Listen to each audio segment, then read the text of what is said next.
Hello there everybody, Sam Strains here and welcome back to the Railway, God help us all. Welcome back to another episode of What Did Sam Waste His Money On Today?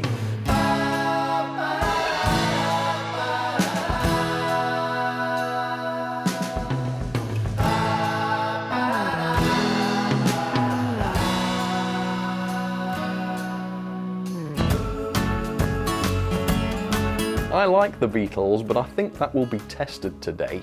What is today's product? It is this. Again, what is today's product? Goodness knows, because of the terrible packaging design. So we've got dark text on a dark background, and unless you've got 20/20 vision and your nose is pressed up against it, you won't be able to read that. We've also got these dark shapes, and if you squint at these dark shapes and get them in the right light, apparently they are supposed to be the train that is in this box.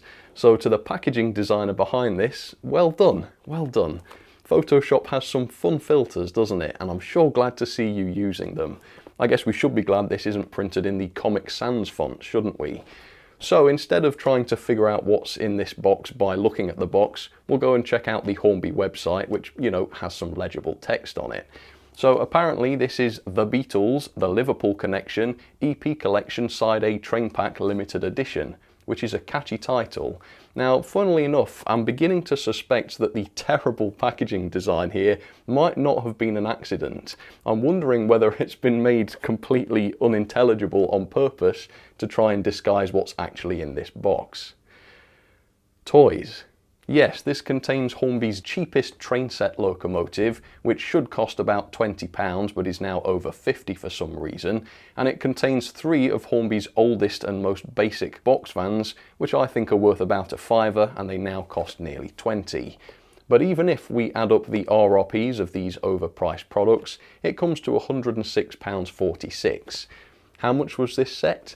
Much more. £119.99 is the RRP, which means that they've added £14 to the already very expensive RRP, so bargain territory very much so. But I haven't mentioned the most exciting part of this yet, and that is that the Beatles' faces and their albums are plastered all over this train. Why? Why? It's so incongruous, isn't it? Hornby do this all the time. Tons and tons of Beatles products. I don't know why. It would be like having an Elvis lawnmower or a toothbrush with Michael Jackson on it. Completely incongruous. And it's always the Beatles as well, isn't it? We've never seen a Rolling Stones train pack or a Bee Gees train set.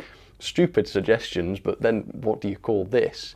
And the thing is that there are tons of different Beatles products from Hornby, which means that they must sell, otherwise they wouldn't keep making them. So will you please help me to understand who is actually buying this stuff?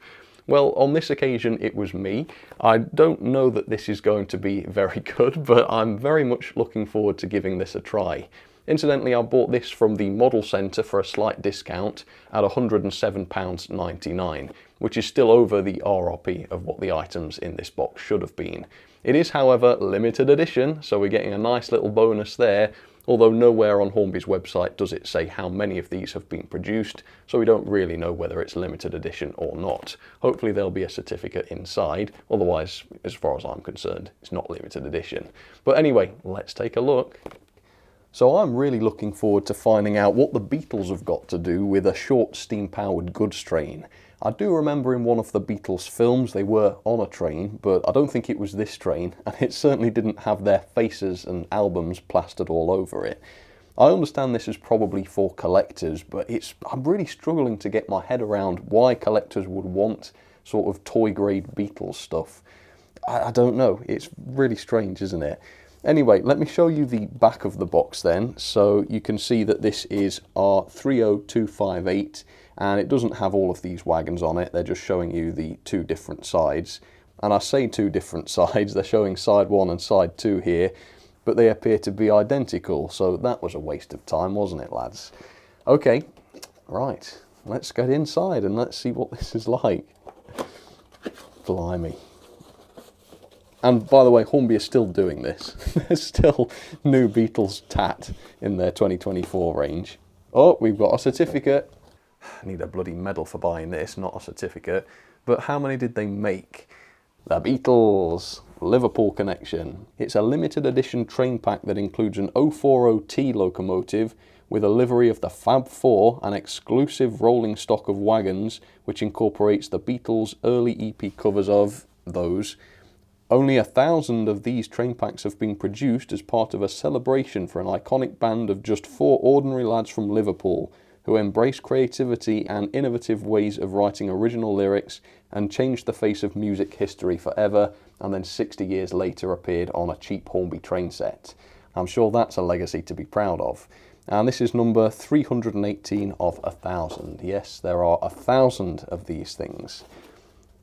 Right, let's have a look at this then. 040 locomotives with the HP motor. So this is what I spent nearly £100 on.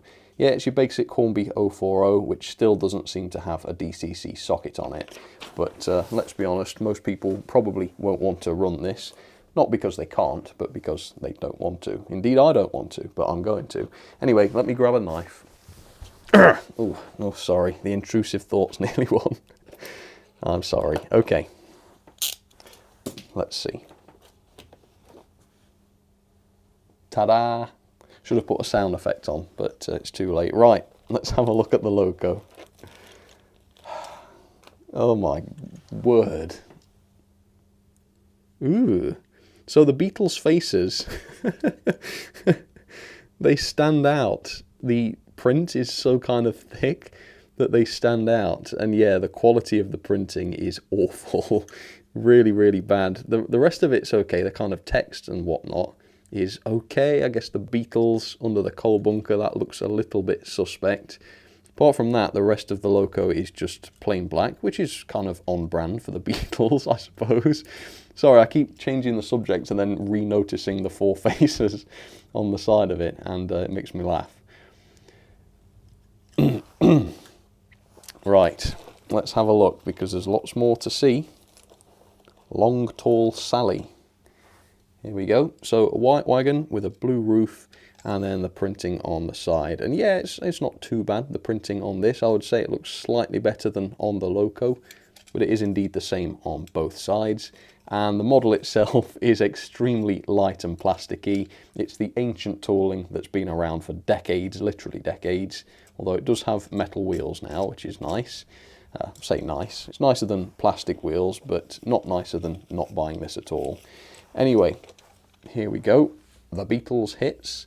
It's kind of hard to make out the album cover on this one because it's so pixelated and the lads are so small on it. But from a distance, I suppose it looks all right. Exactly the same wagon, of course, but this time black with a red roof. Okay, and then the last one, Twist and Shout, which is what will probably be happening in the model shops because of this set, or perhaps Writhe and Bellow. And yeah, again, same sort of printing. This time it's got the orange to match the Twist and Shout text, so I suppose some thought or a thought has been put into this. Yeah, very nice.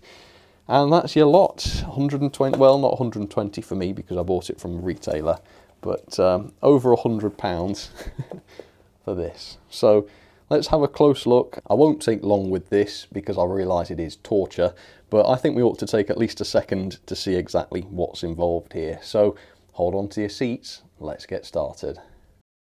And having looked at this stuff now, I'm still baffled that there is a market for this stuff. I understand that it's intended for collectors, maybe for display purposes or something like that, but I'm still amazed that collectors want this stuff. Even if I was a massive Beatles fan, I personally would not want this because it's just not nicely made. It's kind of cynical to Bradford Exchange levels. It's pretty clear that Hornby have just selected the cheapest model they produce to include in this set, and as such it's exactly as you'd expect. Absolutely no detail to it, so dated because of how old it is, no cab detail, shiny axles on the wheels, and these massive couplings which are not NEM, not removable. Like, you wouldn't want this thing on your mantelpiece. And it's been printed with what I assume is a UV printer, which by the way is far faster and cheaper than tampo printing, but it also gives you this grainy sort of pixelated appearance, which again does not look great. I don't know why anyone would want to collect this. And exactly the same thing is true of the wagons, ancient toys that have been in Hornby's range for ages, no detail on the underframe, the same massive D-shaped couplings which you can't remove, and the UV printing. Here's a close look at the Beatles Hits one. It's still UV printed and it's frankly not that great. So yeah, I am quite amazed that people do buy this stuff. And like they say, Hornby have done this many times, and if it wasn't selling, I don't think they'd still be doing it. So it obviously does sell. I'm not saying, oh, this is not going to sell. I'm just amazed that it does. I guess another potential target audience for this would be children. And yeah, fair enough, if I was younger, so much younger than today, maybe I'd be interested in this, but I don't think I'd be that fussed about the Beatles aspect of it, and I'm not sure that that many kids would. I think some of Hornby's other versions of these models are far more appropriate to kids. So yeah, it's quite confusing. Anyway, I'll just give you some more close-ups. This is the Twist and Shout album. Yeah, as you can see, same sort of printing. The orange text of the Twist and Shout looks particularly orange peely. And then we've got Long Tall Sally, which I guess is the most effective one because it's black and white for the most part, and the blocky text works quite well with the UV printing. But is this stuff worth way over £100, 120 if you pay RRP? No, I don't think so. They're cheap toys which you used to be able to buy for a song, and now the Loco alone is over £50. So I started off laughing in this video. Now I'm actually kind of depressed, frankly. And obviously it does seem that these are not intended to be run. They are more display collector's pieces. But as we've seen, they're not really suitable for that because of how naff they are. So let's at least talk about the mechanism and try this stuff and see how well it works. Nearly over, folks. Nearly over. I'm sorry. So there it is, the Beatle-mobile down onto the track. And indeed, the way this looks is way beyond compare. Now I know most of you will know what's inside one of these cheap Hornby 040s, but just in case you don't, I'm going to go over the mechanism briefly, just to show you what kind of tact you are buying here for over £100. So first of all, the Loco is obviously very light and plasticky. It weighs in at 80 grams, which is quite crazy, and that's because the chassis and the body obviously are both plastic. The base is not removable, so you can't lubricate the axles easily or clean the pickups. You'd actually have to take the wheels off to do that, which I wouldn't recommend. And there are no proper metal bearings inside here. All of this completely fine, of course, for a cheap kid set, but not so fine in an expensive adult collector's set. It's a little crazy that, isn't it? Body removal is relatively simple. We've got a screw at the front which reveals a 3-pole motor with no flywheel and no DCC socket, so you can't chip this, not that you'd want to. Although strangely this does have a brass worm drive. Never seen that before. They always used to be plastic or nylon. So I guess every turd has a silver lining, and this brass gear is this Loco's. And then it's also under gauge at 14mm, the standard being 14.4 at least. So that's not too great. I've also set up the 3 vans, and I've already done the free rolling test as well, and yeah, they're okay. They've got metal wheels, no proper bearings obviously, but they got reasonably far down the hill towards the signal box, so nothing dreadfully wrong with that. Right, let's give this Loco a test then. Does it work? Fingers crossed. Yeah, decently smooth. And generally speaking, yeah, there's nothing wrong with the performance of these Hornby 040s. I mean, they're not fantastic. They're not premium models, so they don't crawl or anything like that. But, you know, they do the job, and they last a decently long time. Let me show you how fast this can go, or how well geared it is, I guess, at 50. There we go. Forwards, 50. Yeah, it's a sensible speed. It stops on the points, though. Let's go full speed and show you that. Yeah, so not too speedy. Seems to be pretty sensible. Can it crawl? Let's see. I'm getting a sense probably not, but let's ease it up gently. Oh yeah, not bad. Try again. No, that's about as slow as it can go. What about in reverse? So no crawling. Right, let's go and couple up to the wagons. Okay, I should also again mention the couplings. Really shoddy couplings on this. They're not NEM, they're not exchangeable, and they're also massive and really conspicuous and noticeable. So again, not fantastic. Okay, here we go. The Beatles train. And yeah, I'm not going to run this thing in today because obviously I've tried dozens of these locos in the past and they don't really change meaningfully with running in, so I'm just going to get it going straight away. I don't really mind about coupling these 3 wagons up to it because they're so light. But yeah, as you can see, performance wise it does work fine. It goes around the curves without any issues, and obviously the loco, light as it is, it's more than powerful enough to haul these 3 wagons. But that's it anyway, the Hornby Beatles Side B train pack. Do I like it? No. Would I recommend it? No. Do I think it's any good? No. But on the other hand, if this is the kind of thing that Hornby have to do to keep themselves in business, then I can't really fault it.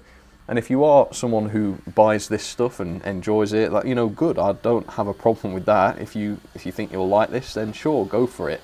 And I thank you very much, because hopefully Hornby can use your money to develop some models that the rest of us actually want to buy.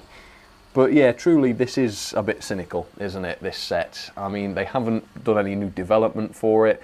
It doesn't show any creativity at all, really. It's all built using Hornby's existing models, and they're not particularly appropriate either. They've clearly just been selected because they're cheap. I would have loved to have seen yellow submarines and octopuses and things that are actually Beatles related in a pack, and then I think it would have had more value. Instead, we've just got the albums and the Beatles' faces on the side of the engine and the wagons. Yeah, it's just not very inspiring, is it? They really could have taken a sad song and made it better, but sadly they didn't. And here's one of the other Beatles sets that I have from Hornby. This is the Eurostar, which again isn't particularly nice. You know, it's cheaply produced and whatnot, but at least the livery is somewhat interesting to look at. At least we've got actual artwork here, rather than just text and the album covers. But yeah, there is a theme with sort of cheapness and lack of creativity in these Hornby Beatles sets. But anyway, I think that's enough. I think we'll have some ratings on this just for the lols, and then we'll finish so that you can watch anything else. In fact, I'm going to go and stick some toothpicks into my eyes, which I don't enjoy, but I think it'll be preferable to doing this for any longer. Okay, here come the ratings.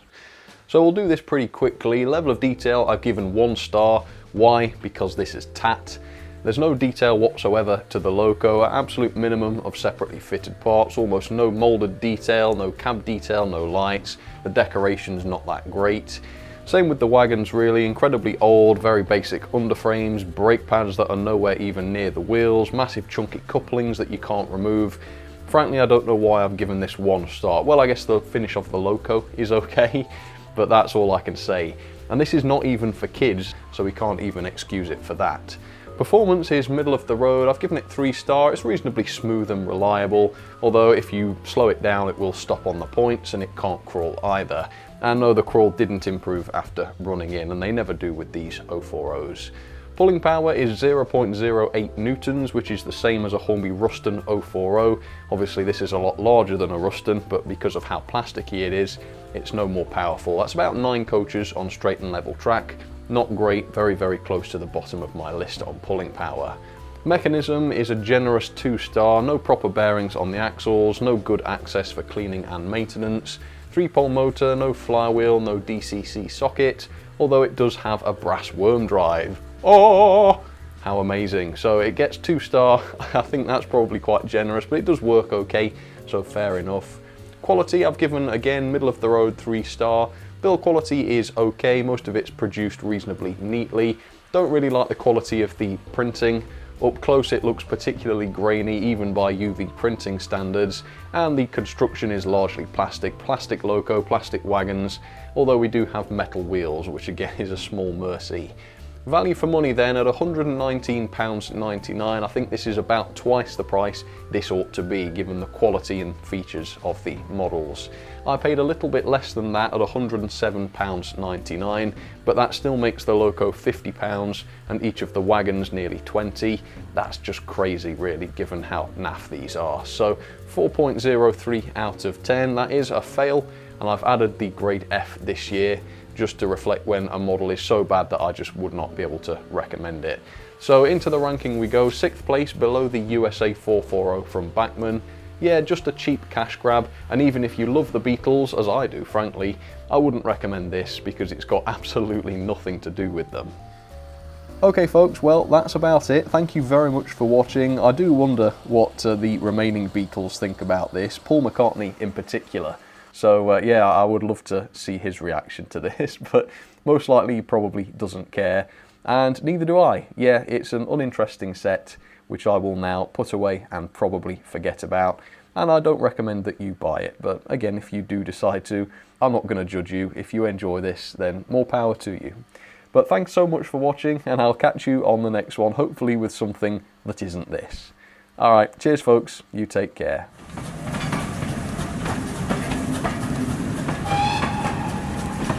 Go round and round and up and down and go again. It's not even Beatles.